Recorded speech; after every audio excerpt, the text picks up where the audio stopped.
Samtang Baguio Christine nagtugas ang kahalitan sa infrastruktura kag mga kahoy sa Rion 6. Preemptive evacuation ginpatigayon sa pila ka mga pumuluyo sa coastal barangay sang Iloilo City. Si Kim Salinas nakatutok live sa barangay Magsaysay La Paz, Iloilo City. Kim?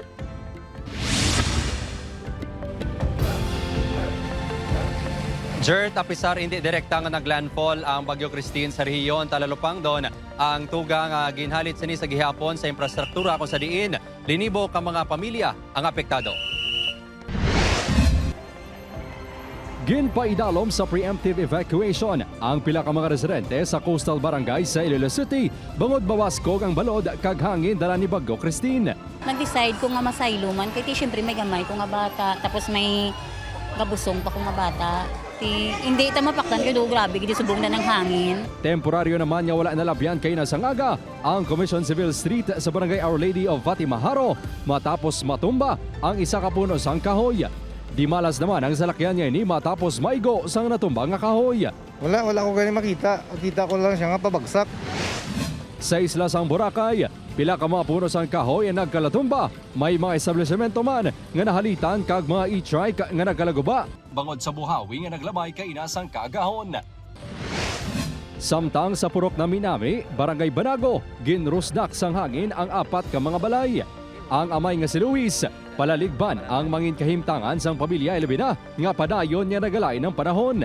Wala man kami ka-preparar gani, gulpi man lang nagsulod ang hangin kag ang balod.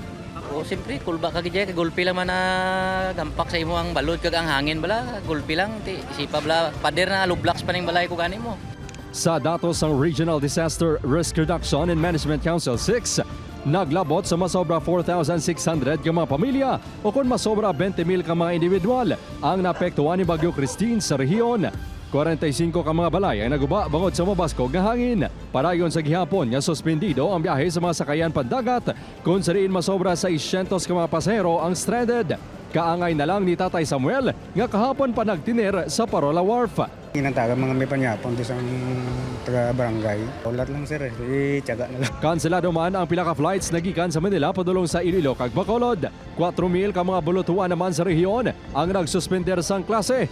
Alerto ang Incident Management Team sa local DRRM sa pagresponde sa halit dala sang bagyo. Lahat ng kanilang mga responders naka-standby. No?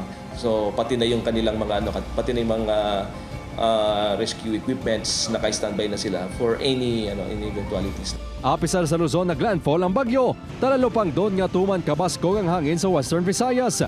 Sunod sa Pag-asa Iloilo, ini ang tungod sa malapad nga radius ang bagyo. Nasa 730 kilometers from the center. Medyo malapad-lapad siya to the point na labot kita no. Samtang lapit 1.7 million pesos nga balor sang food packs ang napanghatag sang Department of Social Welfare and Development 6 sa mga apektado.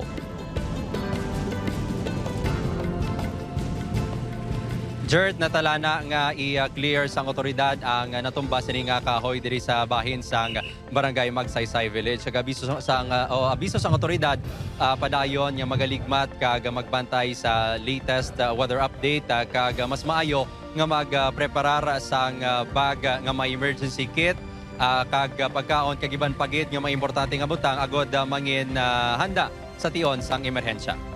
Jert. Madamo gid nga salamat Kim Salinas kag halong kamudera.